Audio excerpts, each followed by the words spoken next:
bill we just passed impacts 100% of Americans. Their version would impact 7% of Americans, and it would cost taxpayers $350 billion. That is not the way to reduce the cost of health care.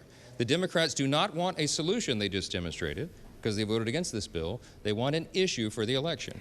On Capitol Hill this morning, Republicans making their message clear on the future of the controversial Obamacare subsidies. Yesterday, all but 4 Republicans voted for their health care plan that does not include extensions. National News Desk's Kayla Gaskins has more from Capitol Hill. Good morning to you, Kayla. Well, good morning, Jan. So this Republican health care bill is moving forward, but mostly as a messaging move. It won't pass the Senate by the time the legislative calendar ends on Friday. The measure, backed almost unanimously by House Republicans, does not address the expiring Affordable Care Act subsidies that do help millions of Americans pay for their health insurance. But Republicans say Democrats' approach to health care is the reason health care is so expensive.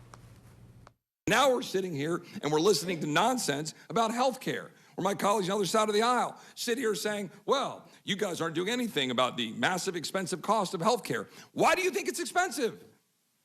Because you literally cut a deal with insurance companies to run health care.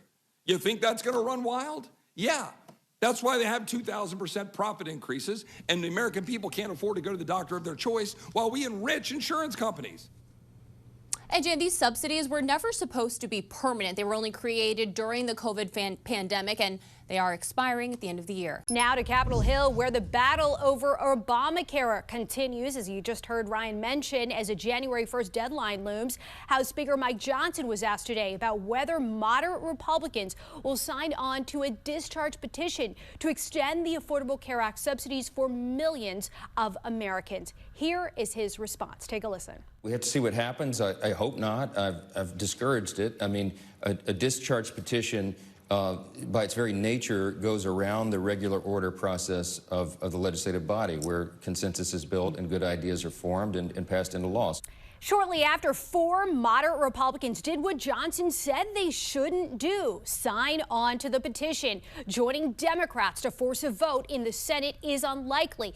If approved, the measure would extend ACA tax credits for 3 more years. Although, fair warning, its fate in the Senate is highly unlikely.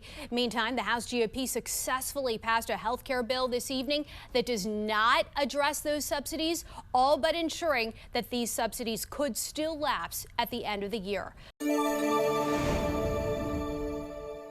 I'm Matt Gelka in Washington, where some Republicans in Congress are trying to force a vote on expiring Obamacare tax credits.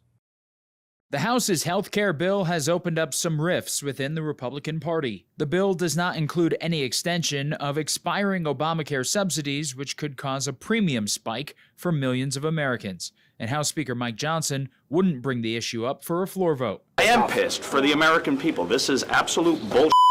3/4 of people on Obamacare are in states Donald Trump won.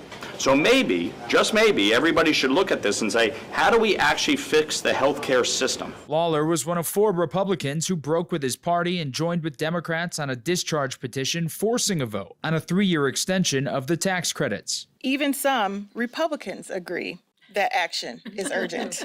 I have not lost control. These are not normal times. There are processes and procedures in the House that are less frequently used when there are larger majorities. The House bill focuses on cost-sharing measures and the ability for small businesses and the self-employed to buy into association health plans. The Congressional Budget Office assessment offered up a mixed bag on the bill, predicting the government could save $35.6 billion and Obamacare premiums would see an average yearly drop of 11% over a 10-year period, but also that anywhere from 100 to 300,000 people per year could lose health insurance over the next decade. The separate vote on extending expiring subsidies likely won't happen until the new year. My prediction is, with a sufficient number of Republicans signing on to this, that it would pass the House. I don't think the fate in the Senate will be very good, however. I don't think the Senate would pass it. The Senate already took a vote on an extension last week, and it failed. If Congress breaks for the holidays without passing a bill, it almost certainly means healthcare costs will go up in January for millions of people on Obamacare. Reporting in Washington, I'm Matt Gelka. We're here gathered on the House steps with one last thing remaining. We want to make clear to Mike Johnson that the American people deserve a vote on the Affordable Care Act tax credit legislation and deserve that vote today. No more excuses, no more delay, no more burying your head in the sand. Under no circumstances should the House of Representatives adjourn until we successfully extend the Affordable Care Act tax credits for tens of millions of Americans. And Republicans have been too busy treating the Congress like it's a wholly owned subsidiary of the Trump cartel.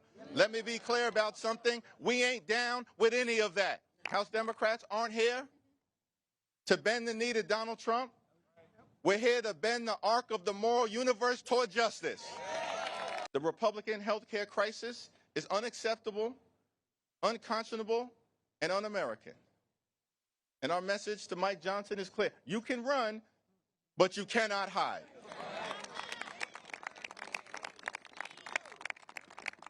The American people are horrified. Republican leaders are petrified, but House Democrats are unified, standing up on behalf of the American people to protect their health care. And so we're demanding a vote today on extending the Affordable Care Act tax credits. Today, not tomorrow, not next week, not next month, today. And our promise to the American people is that we will continue to fight to drive down the high cost of living, continue to fight to fix our broken healthcare system, and we will continue to stand up for Medicaid, for Medicare, for the Affordable Care Act, for our hospitals, for our nursing homes, for our community-based health clinics, for the health care of every single American. House Democrats are in this fight until we win this fight. Cancel the cuts, lower the costs, save health care, and extend the Affordable Care Act tax credits now.